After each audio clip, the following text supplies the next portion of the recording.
Social media.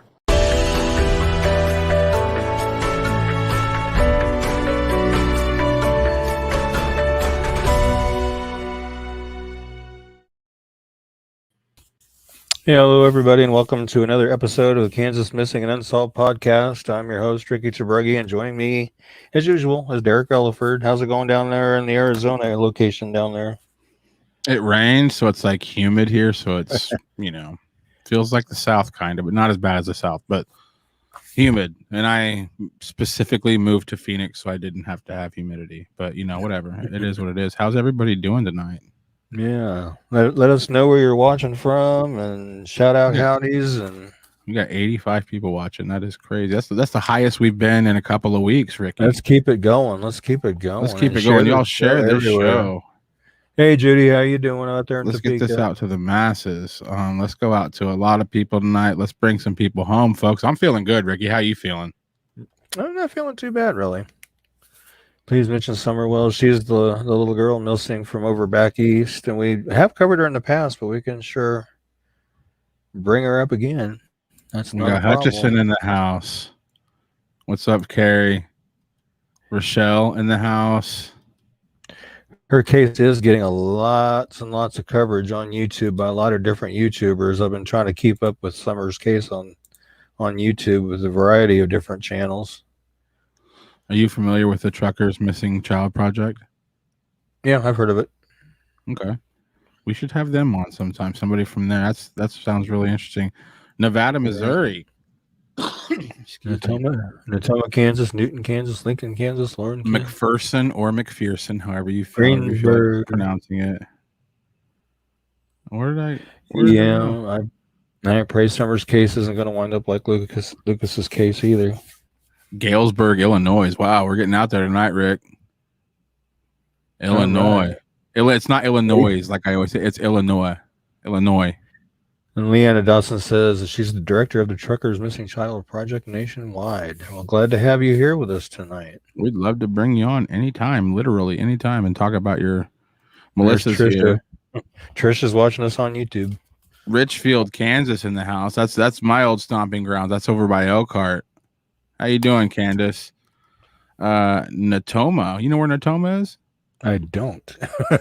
I don't actually. I've never heard of that one. That's a new one for us.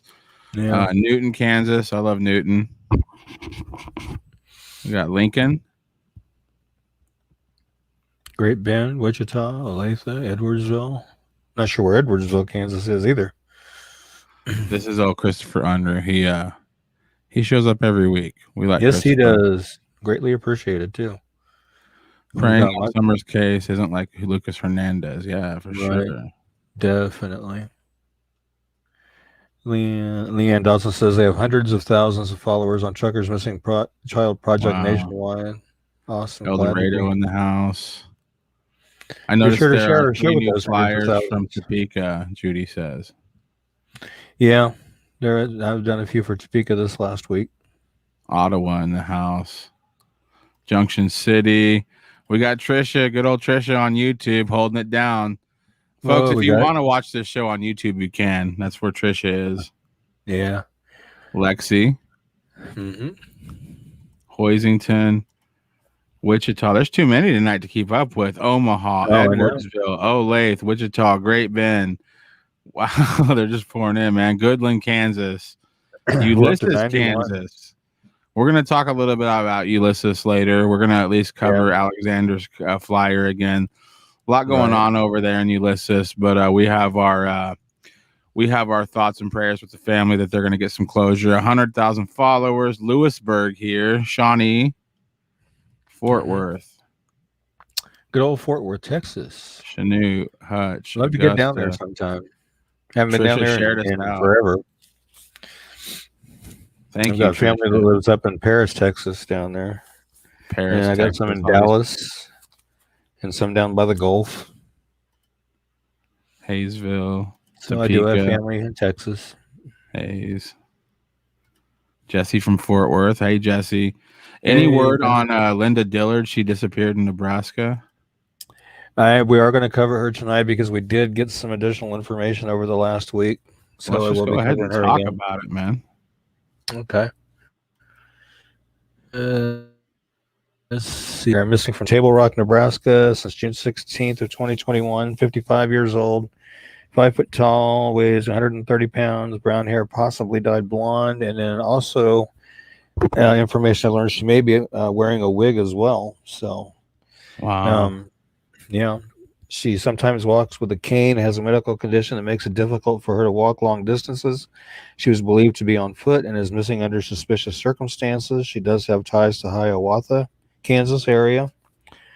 She was last seen wearing a white tank top, jean shorts, a white and purple wig, and brown lace-up sandal boots. And she has several tattoos, some of which you can see in the photos there.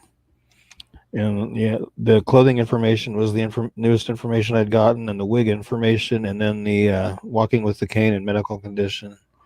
That was all new information I just learned this last week.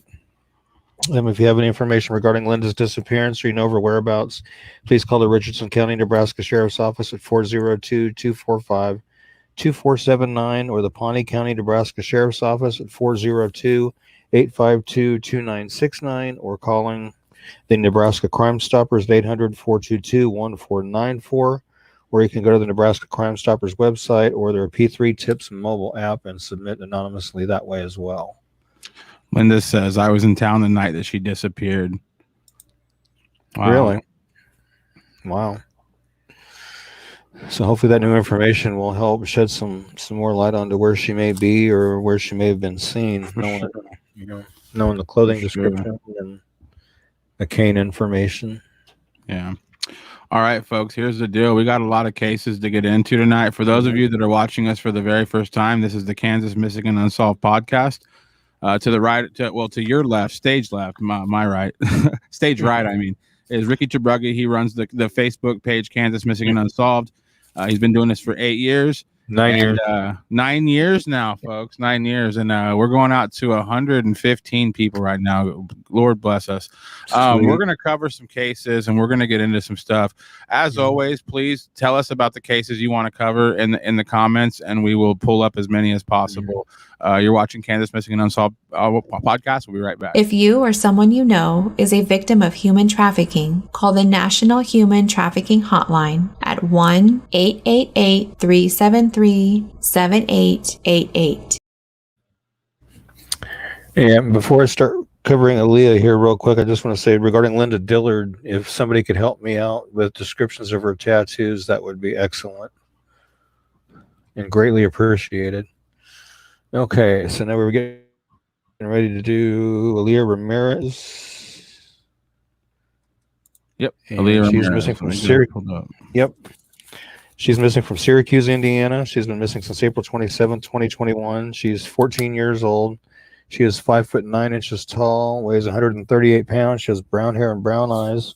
She was last seen leaving her home in Syracuse, Indiana, to go to school around 8 o'clock in the morning on April 27th, but she never made it on the bus to go to school and never made it to school. The last time she was seen leaving was actually bell ring cam footage showing her walking down the stairs and off to the left off screen. Again, she's 14 years old, 5'9" tall, weighs 138 pounds.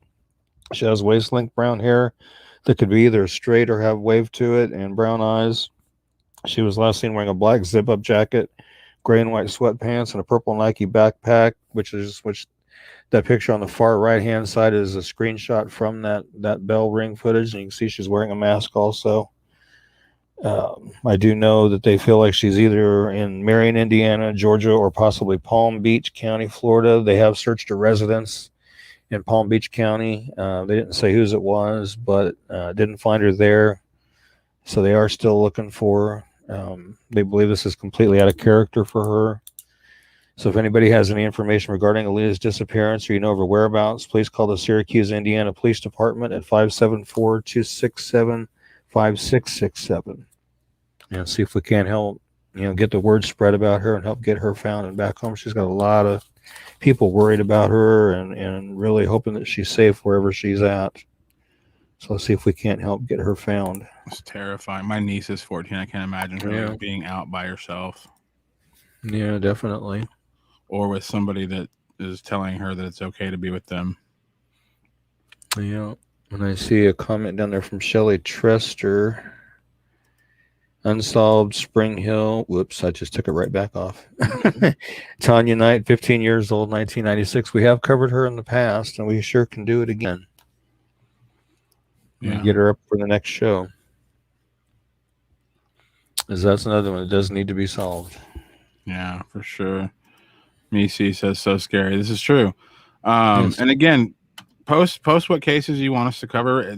Sure. If it's happened in Kansas, more than likely Ricky has a flyer for it. Oh yeah. So we're gonna go a little bit further into this now. So let's talk about Alexander Jones. Okay.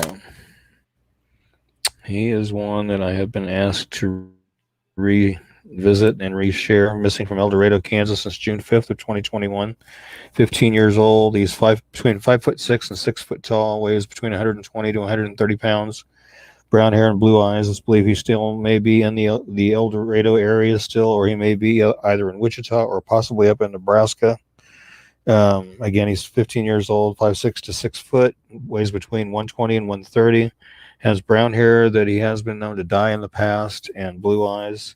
If you have any information regarding Alexander's disappearance or you know of his whereabouts, please call the El Dorado, Kansas Police Department at 316-321-9120.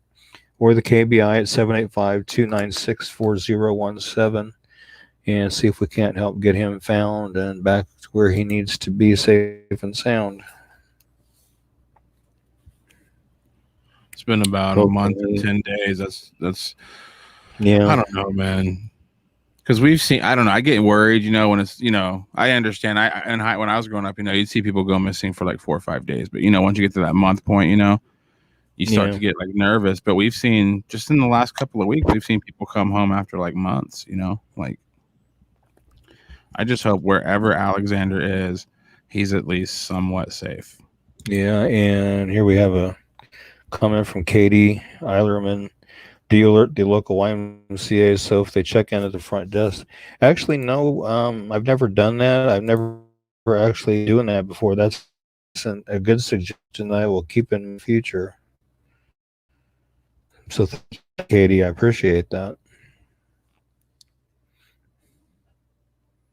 And then Alicia Perez suggesting one Brandon Lawson out of Texas since 2013. So I will jot that name down and look into that one.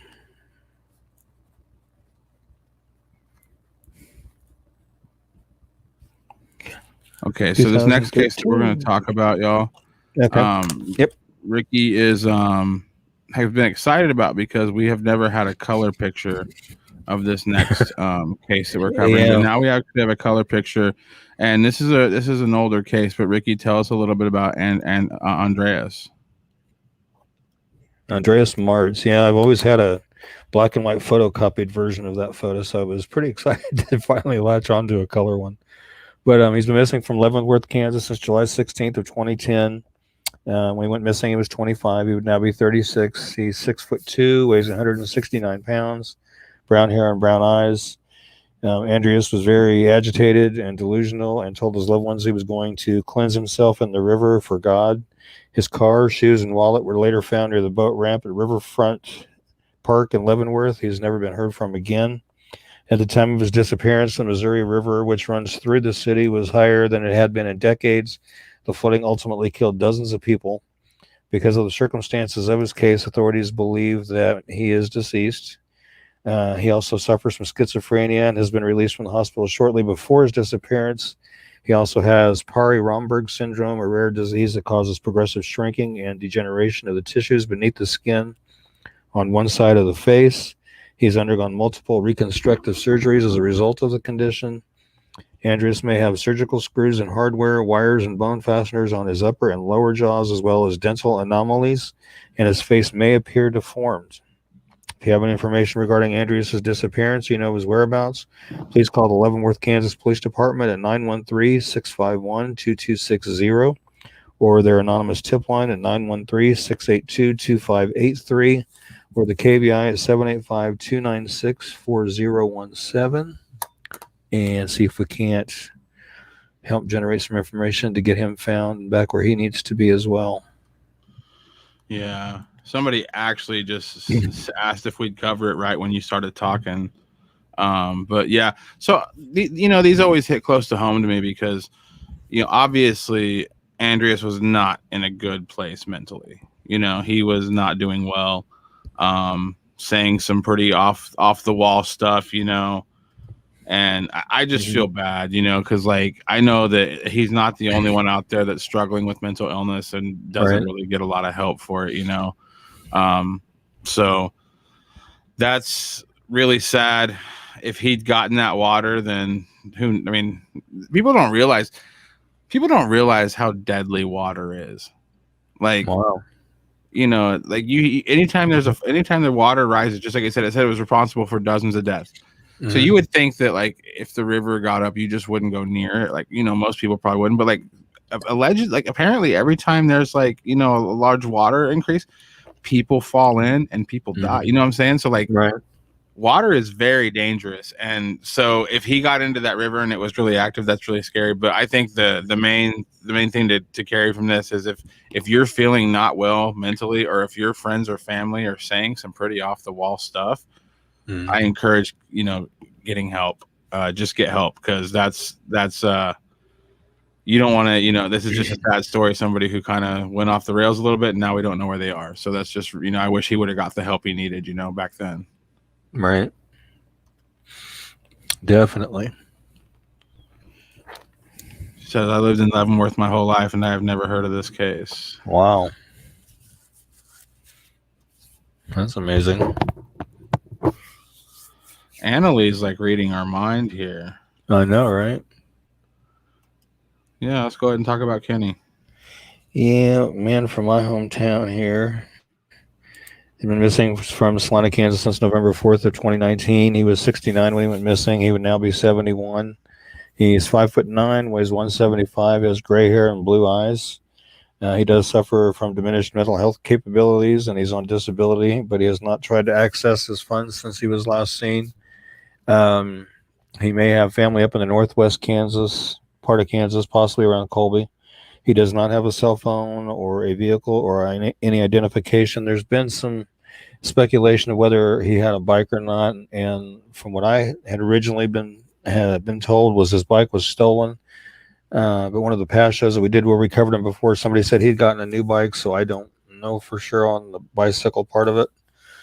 If you have any information regarding Kenny's disappearance or you know of his whereabouts, please call the Salina, Kansas Police Department at 785-826-7210 or the KBI at 785-296-4017 and see if we can help get him found. I've actually gone out and done some foot searches for him myself, and I haven't had any luck. Lady commented on one of the past shows too that she had seen him walking outside where she worked up on the north part of town, and that's where I went and did some looking around, and I didn't see any sign of him anywhere. So hopefully he's still out there somewhere. I don't know. I have my doubts that he's still with us. As far as the last winter that we have is really cold and really bitter. We had 20 and 30 below wind chills and stuff, and I just don't know if he was. I mean, he's been known to live homeless, but I just don't know how he could have survived this last winter as deadly cold as it got, because we did have one person succumb to the cold this last winter here in town. So, yeah, he was a really nice guy. I used to, I've known him off and on since I was a teenager, and I used to watch him play pinball and video games and stuff and talk to him while he was playing pinball and stuff, and he never had a harsh word for anybody. He always visited with everybody he talked to, and just a really, really nice guy. There's a lot of people out there worried about him and hoping we can find him. Yeah. We have some comments here. Yeah. I know Michael here says a lot of kids coming to Colorado area nowadays, maybe think looking in this direction. The homeless population is huge, and the kids especially. Colorado Springs area and Denver, and he's right. Denver's a hip city, so people that run away, they sometimes pick hip cities to go live in, because they can cater to them, So, and I've heard that. I've heard about that. I mean, you think about it, like you think you run away, like I'm just gonna go to a city and start a life. Yeah. I mean, and then we have Karen Chloe wants to know about Ryan Larson. I can go ahead and pull his flyer. Yeah, just right before the show, I looked to see if there was any new information on him, and what I really saw was that they're following more and more leads, but they haven't come up with anything. The last thing of substance that was found was they had located the umbrella he was carrying in close proximity to where he lived, and they did run DNA on it to make sure it was his, and they did find DNA on it. And his flyer again here, just my computer decides to pull it up. When you say they found DNA, by the way, I don't know if the audience is hearing. Ricky, we're kind of getting a weird connection. It might be my side, might be your side, but bear with us, folks. This is a live show. But so when you say DNA, does that mean like sweat or like blood? They didn't really say. They just said DNA. DNA. Yeah. For some stupid reason, it doesn't want to open Ryan's flyer for me here. I don't know why. It's beginning to make me mad. Right. Yeah. There it is. There it is. I got it now. About that, folks. Yeah, he's missing from La Vista, Nebraska since May 17th of 2021. He was 11 when he went missing. He's now 12. He had a birthday since he's been missing. He's 5'8", weighs 125, has brown hair and hazel eyes. Brian left out of La Vista Elementary School located at 78th and Terry Drive in La Vista Monday, May 17th about noon. The last confirmed sighting of Ryan was at 2 o'clock Monday. And since then, they've located surveillance video showing him walking back toward where he lives from. And of course, I mentioned they found his umbrella and were able to conclusively say that was his umbrella. He's autistic and he's considered high functioning. Prior to his disappearance, Ryan had done searches regarding hiding from the police, hiding underground, and how to avoid being spotted. Again, he was 11 when he went missing. He's now 12. He's 5'8", weighs 125, has brown hair and hazel eyes. He was last known to be wearing a black jacket, blue jeans, an Old Navy shirt, and a polka dotted umbrella, which, of course, they found the umbrella. He did have his backpack, but they don't know if it had just basic school supplies in it or if he had packed it with survival supplies. They don't know for sure. And the two pictures on the far right-hand side of that flyer up there are what he was wearing when he went missing. So if you see Ryan, police are asking you not to approach him, but instead follow him at a safe distance and call 911 immediately or call the La Vista, Nebraska Police Department at 402-331-1582 and see if we can't help bring him home safe. It's been nearly 2 months now. And hopefully we can very scary. It is. A 12-year-old missing for 2 months. Yeah. Yep. And Judy's bringing up that human skull they found here in town by Soldier Creek. It says it'll probably take a year or two to figure out. Yeah, and I keep watching for updates on that, and I obviously haven't seen anything, but as soon as I do, I will pass on what I find. I had two suspicions on it when they first found it, because where they found it at was just literally down the street from where Catherine Adam, who went missing from here in town back in 1993, went missing. And then my second one was Kenny, because he was staying, last known place he was known to be was the Gospel Mission here in town, which was probably, I'd say about half mile south of where that skull was found. So it was in pretty close proximity. So those are the first two I thought of, but I don't know. Did you already pin this comment? Sorry, I was sneezing earlier. No, I didn't pin it. Haven't heard anything about blood. Someone in the complex where he lives found it. Okay. Are we talking about Kenny, I'm assuming? No, we're talking about Ryan, the DNA. Ryan Larson. Found. Okay, Ryan Larson. I mean, you say DNA, it's just like, what does that mean? Like, it could be blood. It could be saliva. I don't know. But no, I haven't heard anything about blood being found. Okay, good. I'm not trying to start that narrative. You just said they found some DNA, and I'm just like, that could either be like very innocent or like what? Yeah. They found DNA. Like, I don't know. It's just It's crazy. Let's get back to what we're doing here. Okay, now we are going to talk about Blake Kaler. Okay. This one I thought was rather interesting.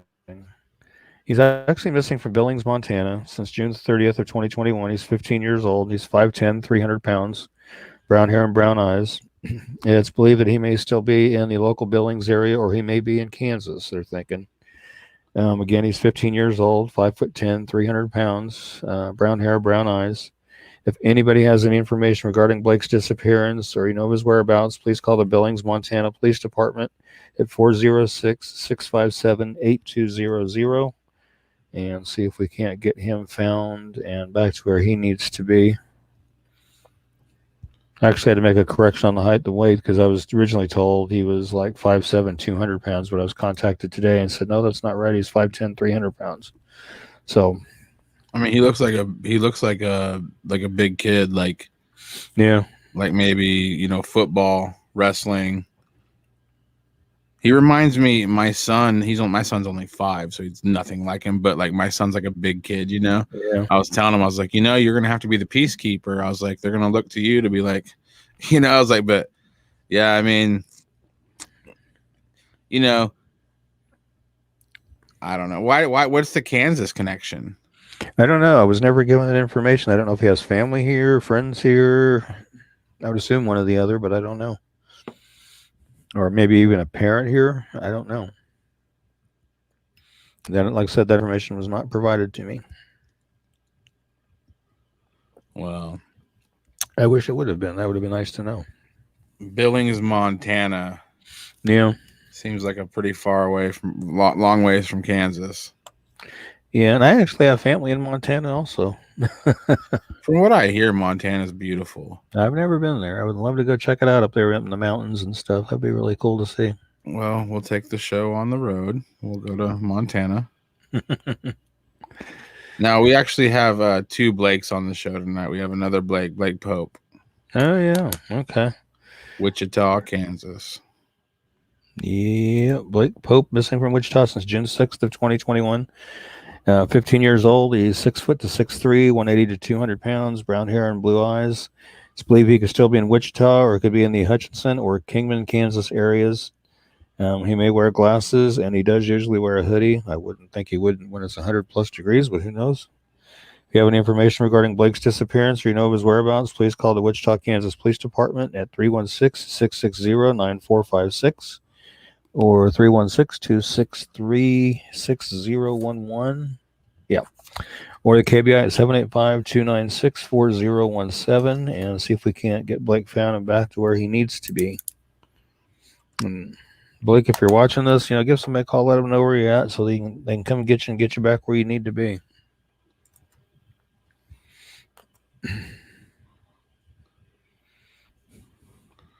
We just got a request. Oh, we did. For Kia Sampson. Oh, okay. Let me grab her flyer here. 13. Oh my gosh. I remember we covered her before. Yeah. I pulled her flyer from my archives, but yeah, that's fine.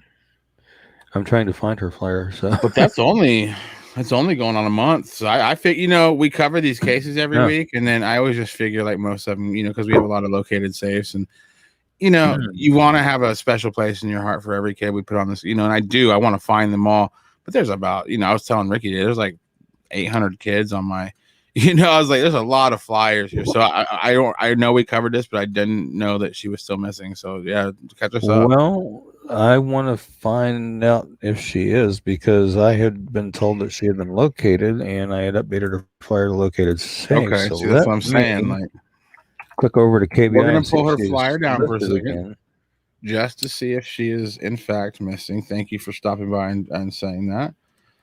What up, Kaylee Knox? How you doing? I'm gonna find out here real fast. I'm getting on KBI here.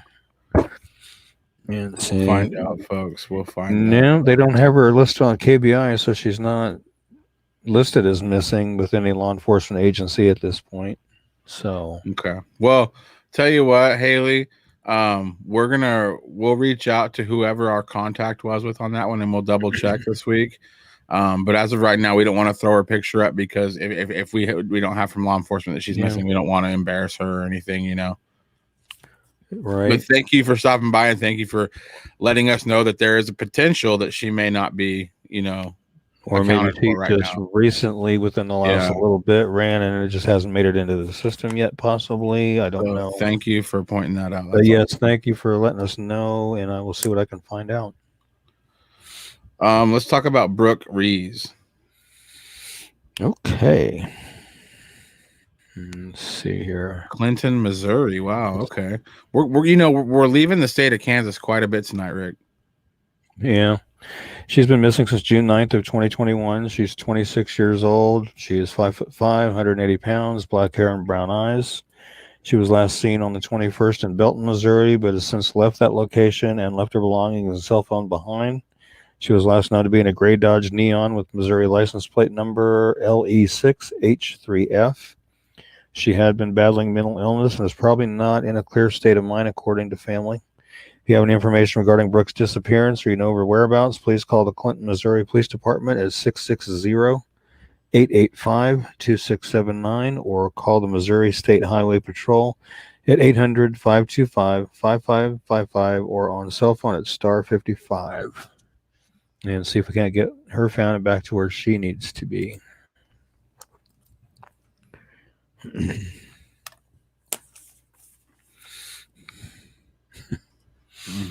Hopefully we can get her found too.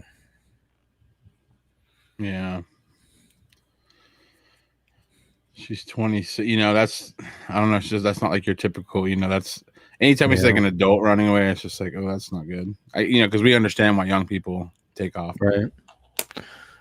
So 26-year-old person has a job to go to more than likely. So it's like, hey, who's blowing off work, since June? That's scary. Mm-hmm. Let's go ahead and cover Cynthia Renee Gonzalez.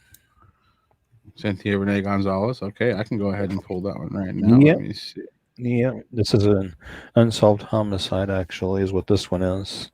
Okay. Down in Arlington, Texas. Look for the red border. Did you find it? It's up. Okay, cool. Cynthia Renee Gonzalez, she was on September 17th, 1991. She was reported missing to the Arlington, Texas Police Department on September 22nd, 1991. Cynthia's body was discovered in a creek bed off County Road 313 in Johnson County, Texas. It was later determined that Cynthia had died from multiple gunshot wounds. Cynthia was reportedly at her apartment with her boyfriend when her husband stopped by to drop their daughter off for a weekend visit. Sometime later, Cynthia left for a stripprogram appointment without her customary bodyguard. She was never seen again. Cynthia was the owner of a business in Arlington called Beauty and the Beast. Beauty and the Beast provided adult entertainment for special occasions. Cynthia, or Renee as she called herself, was their star attraction. Because of Cynthia's profession, there were persons of interest galore. Serial killer Kenneth Allen McDuff was looked at in connection with Cynthia's death. Jim Ford, longtime Arlington police officer and a renowned homicide investigator, had looked at McDuff in connection with Cynthia's case for going on 18 years. He was never able to make a match or a mismatch. McDuff was believed to have abducted a victim from a car wash in Austin, Texas. Cynthia's car, a two-seat Pontiac Fiero, was seen parked at a car wash in Arlington the day she disappeared. There were similarities in the Austin case. In Cynthia's case, he kidnapped, sexually assaulted, and killed his victim in a car wash in Austin. He dumped the bodies of several victims in rural areas. He killed several victims by shooting them. Investigators could not place McDuff in the Arlington area.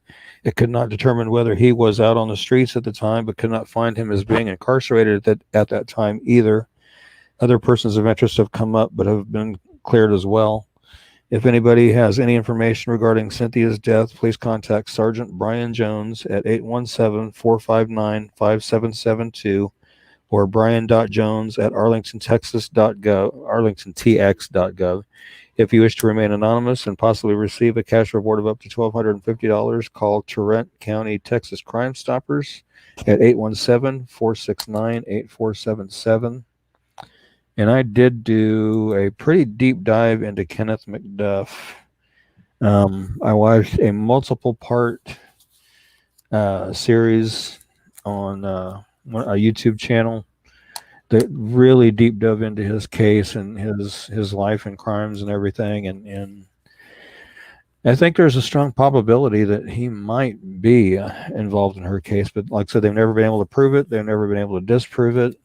Yeah. In all these years. And earlier tonight before the show, I was talking with Cynthia's daughter actually for a little bit. And she wants to come on a future show. We're going to try to do it tonight, but it's kind of a short notice kind of thing. And she wasn't comfortable doing it on a short notice, but she's definitely interested in joining us in the future. So hopefully we can have her on in the future. It was nice to talk to her, and she was really looking forward to us covering her mom's case tonight, because there hasn't really been a whole lot of coverage of her mom's case, to be real honest. When I researched it, I had 2 articles to go off basically, and that was about it. Wow. So not much out there. So, like I said, if anybody has any kind of information at all, call that 816-459-5772 or email them at brian.jones@arlingtontx.gov. Or you can call the Tarrant County, Texas Crime Stoppers at 817-469-8477, where you can remain anonymous and possibly get that reward of up to $1,250. So hopefully we can, by doing this tonight, we can help get that information going around and generate some information the investigators didn't have before, and get them going in the right direction, hopefully. So please share pretty, that. man. It's just like not fair. Yeah. So please share this flyer, share this show. Let's keep it going around so people can, so her information's out there, her face is out there, her case is out there. So we can hopefully get the person responsible for it if it wasn't Kenneth McDuff, or if it was, so they can nail down information to show that it was. Right. The family needs and deserves closure, and we can sure help them do that. So. Right. You know what this comment's about? Jim Ford has been deceased for a while now, by the way. From Justin. That would have been, I believe that would have been the investigator I was talking about on the flyer. Okay. Which, like I said, the articles that I had to go by was just those 2 articles, and they were kind of older articles. So I think I had seen or was listening when I was on that podcast. I think they alluded to the fact that he had passed away. Yeah. So, yeah. Our good friend Mondi's in the house. She says, "This is such a terrifying world we live in. My heart goes out to all these families that are worried sick about their loved ones. I know as a parent, I never want to let my kids get out of my sight. Not realistic, I know." I agree, though. I really agree with that. Kaylee Knox wants to know, why do they run away? I've talked about that before, and I think there's, multiple reasons. I think a lot. If they're living at home and they run away, it could be a disagreement with mom or dad over rules or punishment or something, or, they may want to be, with a boyfriend or a girlfriend that mom or dad don't approve of. If it's a foster care situation, it could be they want to probably just get back to family, or they may come from a background where their rules were really lax or possibly even non-existent, and then they get into foster care where it's very structured, where there are rules, where there are curfews and this kind of thing, and they're like, don't want a part of that, so off they go. And I'm sure there are some foster homes that are less than ideal and have, been deemed, bad. I'm not sure the exact numbers on that and stuff, but I mean, I'm sure that's another factor. Other things I've thought about, in my opinion, is they may be into things that they can't get at home or in foster care, meaning possibly alcohol and or drugs. I hate to say it, but it's real. And so they're like, well, I'm out here so I can go get that, but I mean, to me, I think it's just a lot of different things. Some of it might be peer pressure.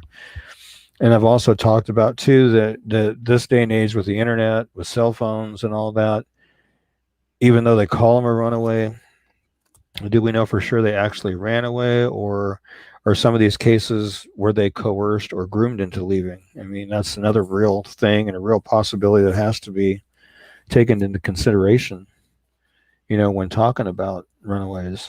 I don't even like to really use that word, really. I mean, my opinion on it is I think they should start backwards and work toward the runaway scenario. Start with worst case scenario and work backwards. I don't know why the act of somebody choosing to quote unquote run away is any better. It's like it's still an unaccounted for child, It's like it's like, well, they're a runaway. What does that have to do with anything? It's like, can't find our kid. Yeah, I was looking at that comment earlier. Rihanna Young, Great Bend, Kansas, unsolved homicide. Yep, I'm jotting that one down. I'm trying to think if that name sounds familiar or not to me. I don't know. I cover so many cases, whether it's unsolved homicides, whether it's missing persons, whether it's unidentified. I mean, yeah, and Tammy brings up another good one too. Mental health being a possibility. I agree with that too. A lot of reasons. Yeah. So yeah, so it's not just, to me anyway, it's not just one set reason. It's a number of reasons. Right. Let's talk about Caden Cantrell. Now this is an interesting, real quick. This Kaylee Knox, when she said, "Why do they run away?" She said, "If I was a runaway, my grandma would kill me." Though, and now that I look at her profile picture, she is one of our younger viewers. Kaylee, thank you for joining us. I appreciate that. Yeah, appreciate that. Okay, and who did you want to cover next? We're going to cover Caden Cantrell.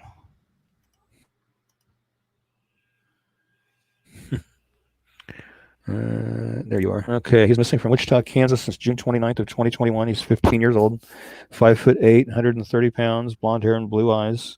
Have any information regarding Caden's disappearance or you know of his whereabouts, please call the Wichita, Kansas Police Department at 316-660-9456 or 316-263-6011 or the KBI at 785-296-4017 and see if we can't help get him found to where he needs to be.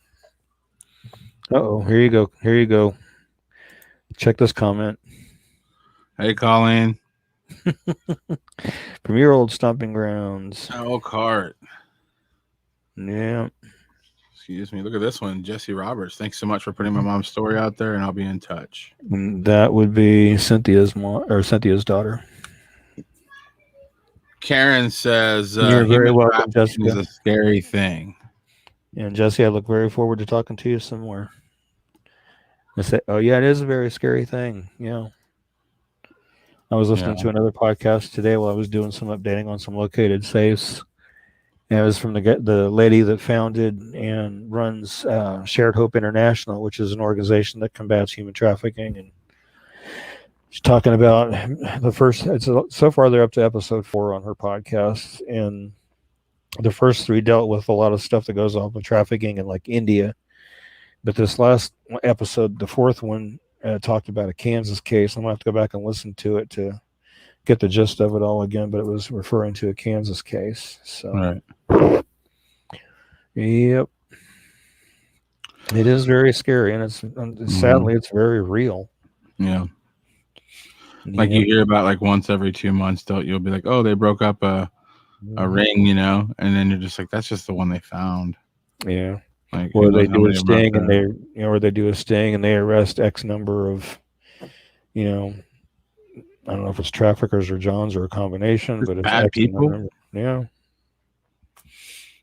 Now the thing that the reoccurring thought I always have is, what would make a grown adult male think it's okay to have sex with a, 9, 10, 11, 12, 13, 14, 15, 16-year-old girl or a boy for that matter, because there are some that do prefer boys, sadly.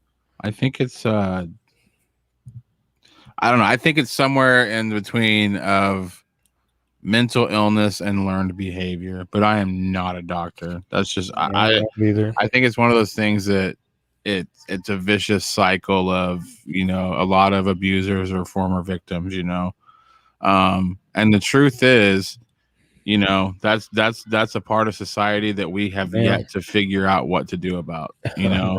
Everybody says like, oh, I know what a cure for it is, a bullet. It's like, yeah, that's one way to go about it. And yeah, I see the justification of it. Mm-hmm. But at the end of the day, what do we do about something that's obviously a problem in our species? You know? Oh yeah. I myself in my personal life have known like 3 or 4 people that got, caught doing terrible stuff like that, Mm-hmm. and it's just, they're out there. These people are out there, and got to be careful. Yeah. If you think that your town is safe, you're crazy. That was I used to naively think that for a long time, and then back in, I want to say it was 1994, 1995, 1996, somewhere in there, I was dating a gal, and I'd walked over to pick up her cousin from school because he was being dropped off like a block away from our house, our apartment. And when I walked over there, I found this little white envelope in the street next to a gutter drain, and I picked it up, and it was kind of stuffed. I had a rubber band wrapped around it, and my first thought was that an older person might have dropped their envelope full of bill money. Uh-huh. And after I picked him up, we were walking back, and I kind of let him get ahead of me a little bit because I wanted to see what was in that envelope. And I opened it, and it had little black and white photocopies of photos of young girls, unclothed. And I think on the envelope, or was that on the envelope or on the back of one of the pictures, it was written something about young girls Salina montage or something to that degree. Yeah. Blew my freaking mind. I took it to the police department and gave it to them. So this is where I found it. This is the street. It was by the gutter drain. It just freaked me out. I was like, so little old Salina's got, oh my gosh. And like I said, that was back in the 90s. Oh, that was in the 90s. I thought this was like a week ago. I was like, no, this was back like 1994, 1995, 1996, somewhere in that. That's disgusting, man. Again, dude, we could talk about that for hours. Again, I don't know. Yeah. What's secure? A bullet? It shattered my perception that this town was safe from that kind of thing. And it just blew my brain. I was like, what in the world? Yeah, I found images like that on an old roommate's computer and confronted him and told him that, if I ever saw anything like that again, I was going to report him. But the honest to God truth is that was like 20 years ago. I didn't report it until 20 years later, which is, if anybody's watching this, very uncomfortable conversation. We got to change the topic soon. But, it's like, if anybody's watching this, if you know somebody that's an abuser, don't wait 20 years to out them. Right. Because that didn't feel good. Because I know this guy was around kids. I know he was around kids in that 20 years, and that's on me. That's my fault that I didn't say something 20 years ago. So if you know something, even if it's a friend, like this guy was like, I didn't like him a lot, but he was a friend. He was a roommate. But even if they're a friend, even if they're a family member, you have to report that stuff. It is not okay. And and again, don't do what I did and wait 20 years to report something like that. You don't want that on your conscience. What is Mondi saying? Very real and not prejudiced. Boys and men taken as well. Very true. Very true. Yeah. And then Brooke, she's a social worker, and so this page helps out so much. Thank you guys. You're very welcome, Brooke. And if you have any you need made, let me know. I'll get them made and posted for you. And Tiffany, I would love to have someone discuss generational repercussions of having a loved one murdered. My twin cousins were killed when we were very small. Always felt like I was raised in fear and anxiety and inevitability. Raised my kids the same. Is it because of their murder or because the world has changed so much?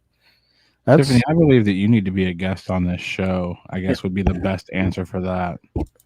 I think both contribute, actually. I mean, if you have a family member, especially if there were younger, kids that were murdered or whatever, I would think that,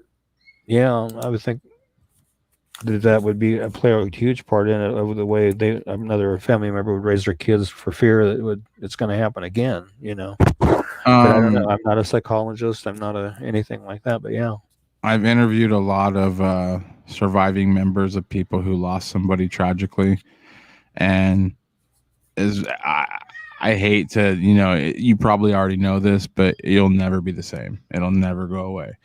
Like I'm friendly. Well, I was. There's a girl that was killed in my hometown, and I became friendly with her mom. she saw me posting like stupid memes on Facebook, so I don't think she likes me anymore. You know what I'm saying? But I got to know her, and I really care about this woman, even though she's a lot older. So we don't. But just because of what happened to her, she is so guarded about her daughter and everything that, I mean, it's been 50 years since her daughter's death, and she's still not over it. I don't think you ever just wake up one day and you're just over the fact that a loved one of yours got murdered. I just think it's just something that you're in a club now, and it's not a good club, and that it's just a terrible place. We got a lot of comments we got to get to. Yeah. Please say something if you know anything about any cases. You do not have to give your name. If you are away, say something. Your family is worried. Say something here, and Ricky and Derek will talk you through to call for help. It's happened before. Mm-hmm. Yeah, it has. This one I'm trying to figure out. One of the most infamous murders in Kansas history, the Vogelsang twins in Arlington. Is there an Arlington, Kansas? Apparently, I don't know. I'll have to look that one up. Ricky's going to write that one down for sure. Oh, yeah. Well, look into it, yeah. There is an Arlington, Kansas. Where's that at? What did Alicia say? Save our children. You got to be careful with that, though. So that roommate that I was telling you about I had 20 years ago, he posts that save our children stuff all the time on social media. And I'm like, okay. That's okay, Arlington, Kansas, down in Reno County. Okay. Population's what? 473 in 2010. Christina Whitaker is still missing from Hannibal, Missouri. Yep, we've covered her a couple times. Oh, it says Christina's story is streaming on Discovery. Plus, it's called Relentless. Yeah, Nisi was asking in a comment above that if we were covering that, and I hadn't heard about it before. There's Alicia. Alicia comes by every week. She's awesome. She says she binged it this week. Very interesting. Cool. Yeah, it is a horrible club. Like it's not a good club to be in. But one thing you need to realize is you could reach out to other members of that club, and you might be able to find a lot of comfort in each other. Hey, Candace. And thank you, everybody, for letting us know it's just outside of Hutch. I appreciate that because I'd never heard of Arlington, Kansas before, and I have lived in Kansas since the day I was born. So, Trisha, Trisha brought earlier. We had 5 people watching on YouTube because of her share. So, Trisha, you were awesome. Yes. Karen's I'd like to see more people subscribe to the YouTube channel too. Yeah, the YouTube channel. I would love to see the subscription on that go up. It'd be awesome. So we're gonna let me see how many more cases we got. We have a ton of cases to get through. I know. Okay, let's go ahead and do the located safe reel since we got a packed house, and we'll come back and finish out these cases. We'll probably go through them quickly. And you're watching Kansas Missing and Unsolved podcast. Again, comment any of the cases you want us to cover and anything you want us to talk about. We'll be right back.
And Candace is asking if we shared Aaron Johnson from Wisconsin. I don't recollect getting anything on. I'll have to look and see. I know I haven't made a flyer yet, but I'll have to look and see.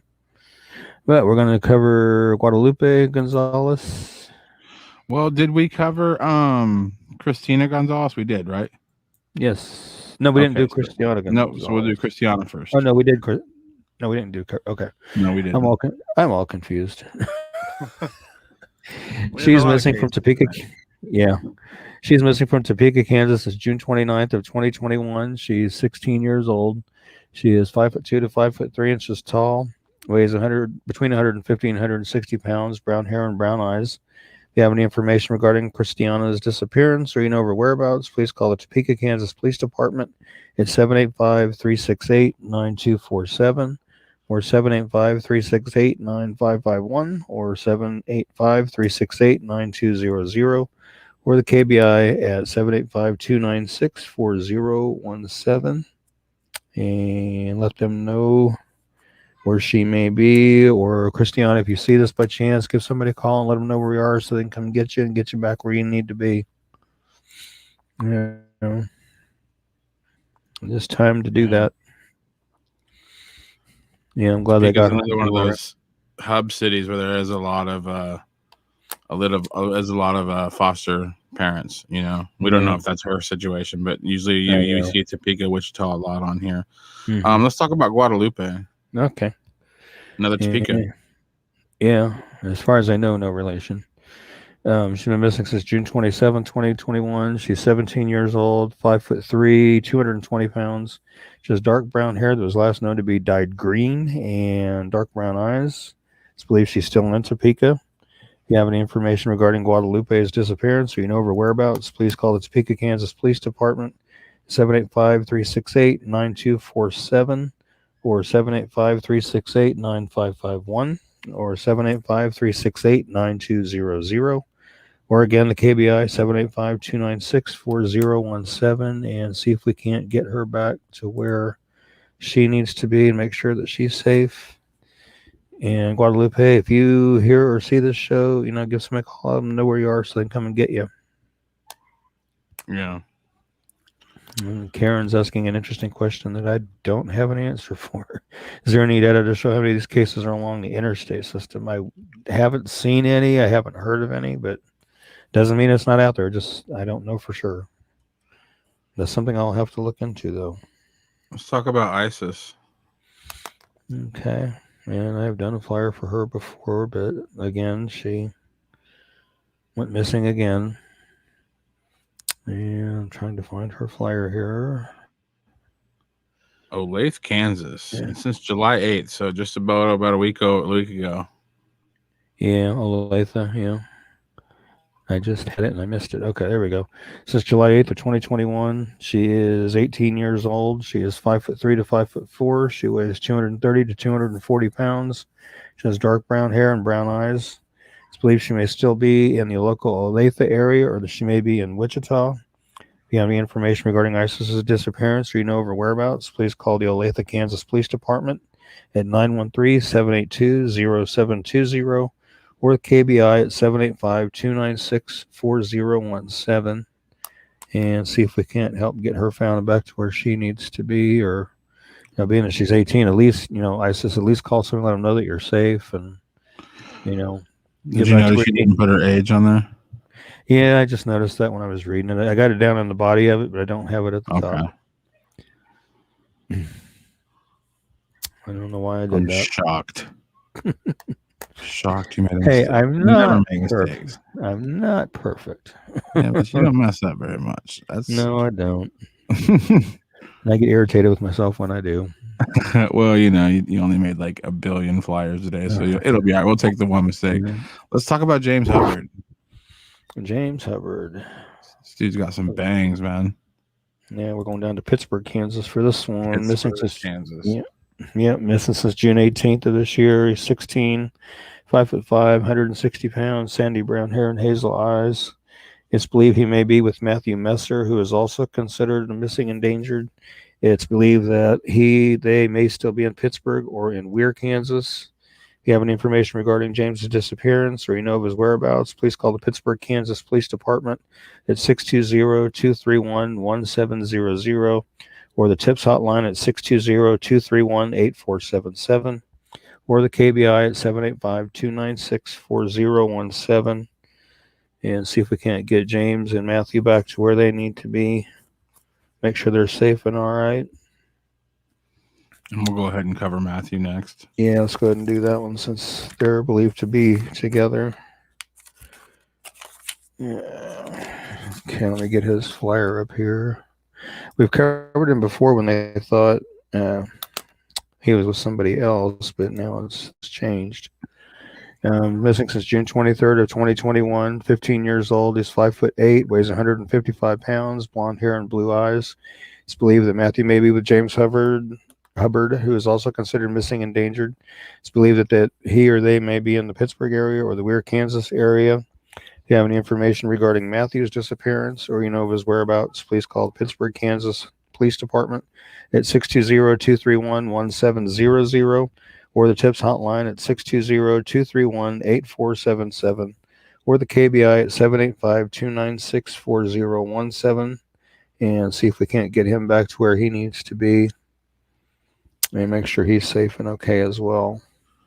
Pittsburgh, Kansas. We don't see that town often, but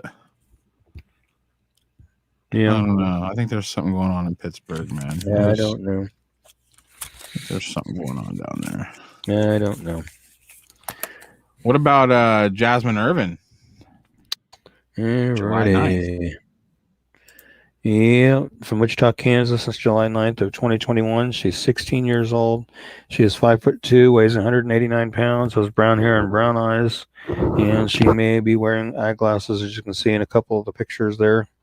And if you have any information regarding Jasmine's disappearance or you know of her whereabouts, please call the Wichita, Kansas Police Department at 316-660-9456 or 316-263-6011 or the KBI at 785-296-4017 and see if we can't get her found and back to where she needs to be, and hopefully she's safe and she just needs to let somebody know where she's at so they can come and get her.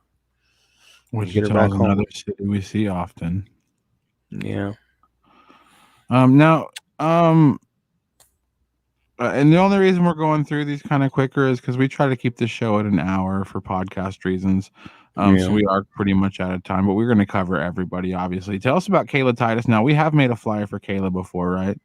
Yeah, and she was found and ran and found and ran and she's missing from Hutchinson, Kansas since July 10th of 2021. She's 15. She is 5'5" tall, weighs 140 pounds. She has brown hair and brown eyes. And it's believed that she's with her boyfriend in the Wichita, Kansas area, or it's believed that they may be trying to go to Colorado. It's not for sure on that one. If you have any information regarding Kayla's disappearance, you know her whereabouts, please call the Hutchinson, Kansas Police Department at 620-694-2816.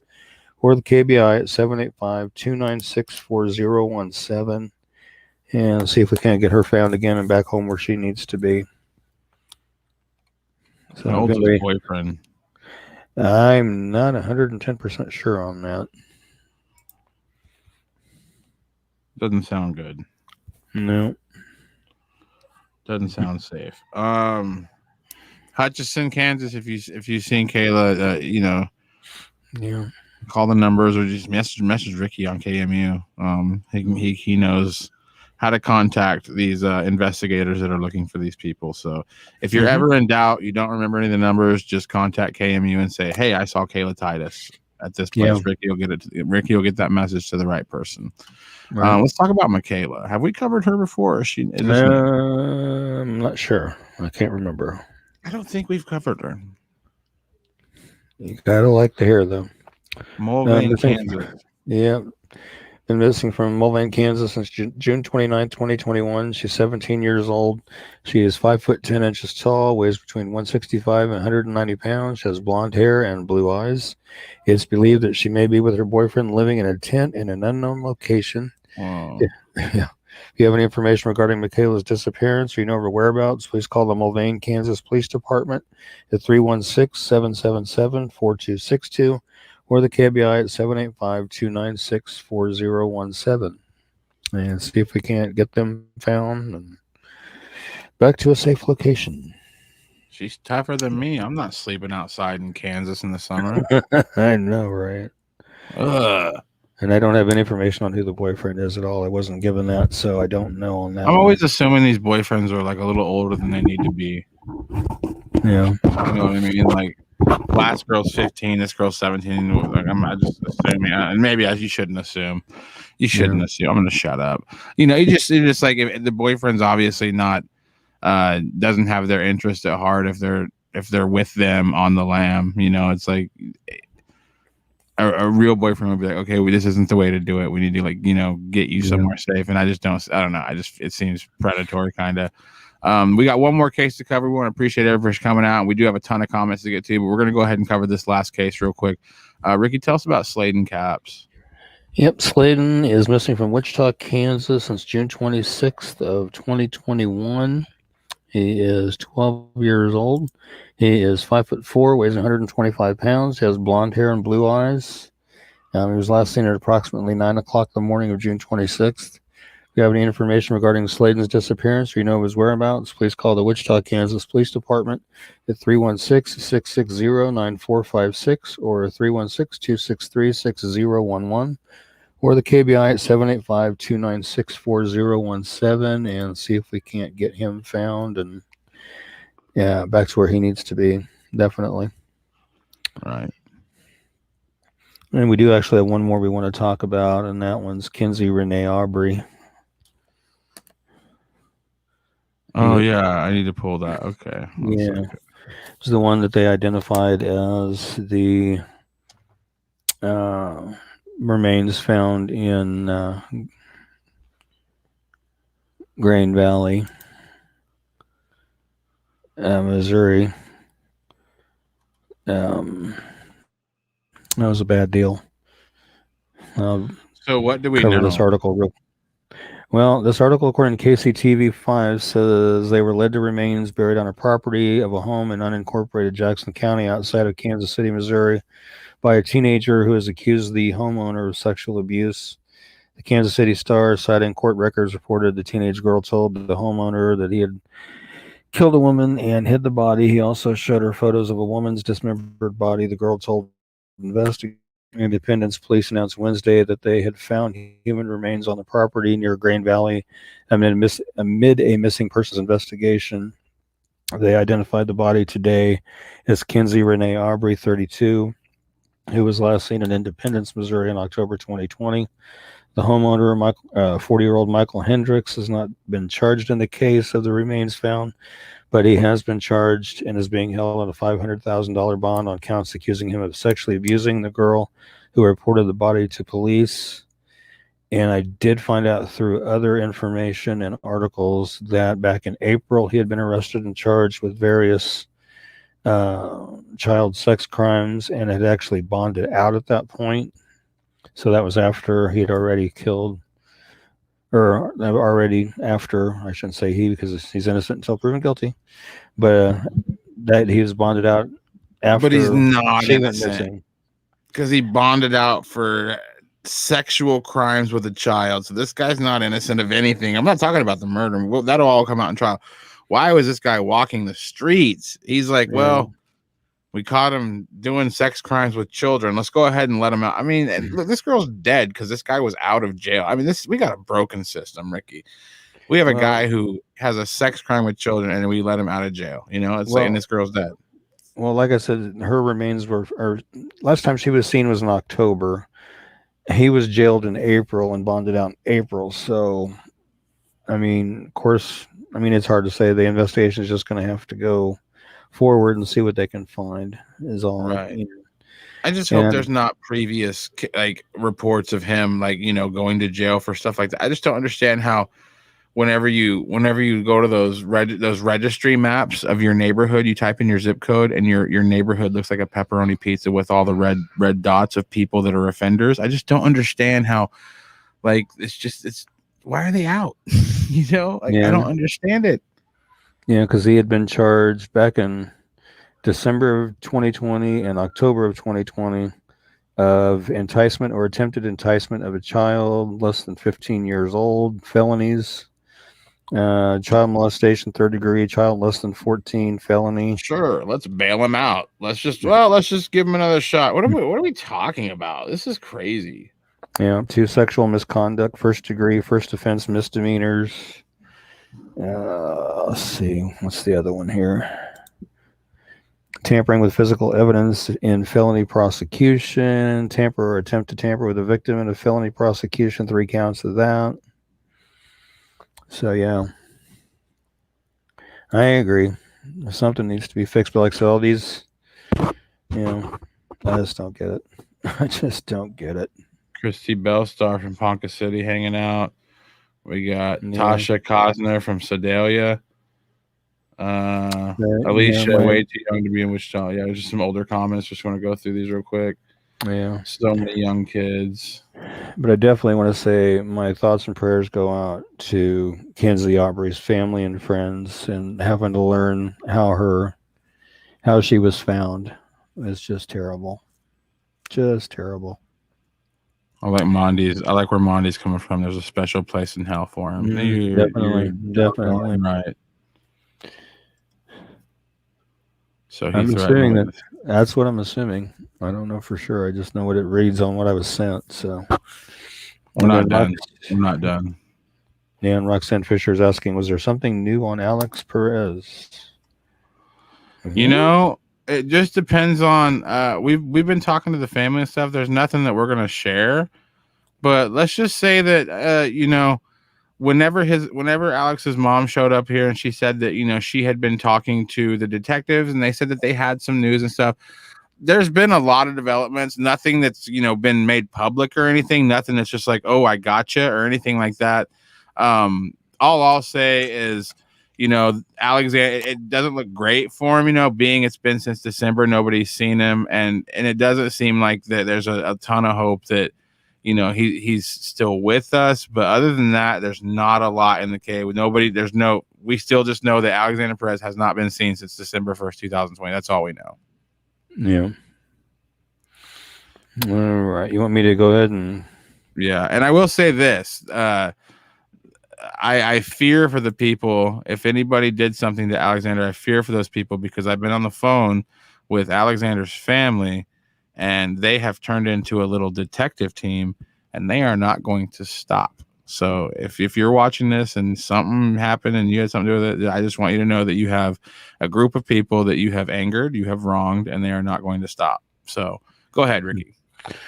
Okay. Alexander J. Perez. He went missing from Ulysses, Kansas on December 1st, 2020. Alex contacted a family member via telephone on December 1st and advised that he'd be coming by to do some laundry, and he had never arrived at that family member's home in Ulysses, and he's not been heard from or seen by family or friends since then. He had been staying with family and friends prior to his disappearance. At that time, it was believed that he may still be in the local Ulysses area, or he may still be in Garden City area or the surrounding area. He's 35 years old. He's 5'11" tall, weighs 235 pounds. He has black hair that he shaves off and brown eyes. He has a tattoo of a bumblebee on his face underneath his left eye. He also has Perez tattooed on one of his arms, and he also has that tattoo along his collarbone there. If you have any information regarding Alexander's disappearance or you know his whereabouts, please call the Grant County, Kansas Sheriff's Office at 620-356-3500 or the Ulysses, Kansas Police Department at 620-356-4600 or the KBI at 785-296-4017. And, just please call in whatever you know, no matter how small you might think that information might be. Just call that in and let them know. All right. Yeah. Let's help them get some justice going for Alexander and his family. Definitely. Right. Yeah. I always say, as they should only keep the case. Yeah. Yeah. If you know something, exactly. If you know something, say something. If you want to do it anonymously, say it anonymously. There are ways to do that. Yeah. Randy Leach case. We've covered him in the past. Probably should get him on again in the future at some point too. Yeah, Ventures with Purpose has been doing a very good job with being out there with Randy's mom as Randy's dad passed away not too long ago. They're out there searching bodies of water and everything, trying to figure out, where he is or the car is that he was last driving. But they've been doing a phenomenal job over there with like I said, with Randy's mom. And I'd recommend everybody when we're not covering Randy's case here, go to YouTube, look up Adventures with Purpose on YouTube and watch their videos with the Leach family. There's several on there with Randy's mom and dad before he passed away and things like that. But they do a wonderful job on their channel. Okay, let's do that for Nisi real quick. Sorry about that, Nisi. I gotta find it here. Apparently, Relentless on Discovery Plus, they have a podcast going or a show where they're covering Christina Whitaker's disappearance. So if you guys could go over to Discovery Plus and check that out and see what kind of information they have. I don't have Discovery Plus myself, but hopefully I can get it and watch that because I would love to watch it. Me and Ricky would love to watch that if we could afford it. Alicia says she loves Adventure with Purpose. I've been going around with my Cox internet. I found out the other day that apparently my internet with Cox was a 12-month promo, and then my internet went up $30 a month. So I called them and said, "Hey, what's the deal?" And they've got me back down to $20 less a month. So Ricky called them and said, "Listen here, you lower it or I quit." No, he got it down though. I was proud of him. Ricky called him and he got it down. And they're still getting a little bit more money a month from him, but yeah. And the reason I'm so happy that you got it down is because I was the one that talked you into getting Cox. So when you told me that they were charging you more, I felt bad. Mm-hmm. But now that you went in there and sternly told them, no, I like that. Yeah, I feel less bad. Well, dude, I think we got to get out of here because I got to eat something. But before Ricky does his sign off, everybody, I want to start a new thing. We got 31 people watching from 3 different platforms. I want you to just type messages of love to all the people we're trying to find, all the victims we've talked about. And you can go ahead and start now because I love when we play the outro of the video. I love posting the comments. So just start sharing some love comments, and Ricky's going to get us out of here. And it's been awesome from my end. It's been awesome hanging out with everybody tonight. Yep. And again, I want to thank everybody for joining us tonight. And Nisi says go to YouTube, search Relentless Discovery Plus. We'll do that. And Laura, you're very welcome. But anyway, thank you guys for joining us tonight. And sorry we were on late. We're having some technical issues on Derek's end. He was having some internet problems. I think we got it all straightened out. But thank you guys for joining us. And our next show will be is today? Tuesday. Today is the 15th, so the 20th. Will be the next show. And hopefully we'll be on time. That's right. But anyway, thank everybody for joining us. And until next week, stay safe. God bless. Look out for each other. And, if you see something, say something. But see you next week. God bless. Have a good night. Post those comments. Well, I don't think it, I thought it, that's different. I said what I said and I meant it, or lamented. Words given weight without thought, and a person the way that I talk and the way that I ought to be able to pause and to say that the fault can be placed on my arm, to this playful assault, to disgrace in its arm. Pray for the day they could wait for the calm.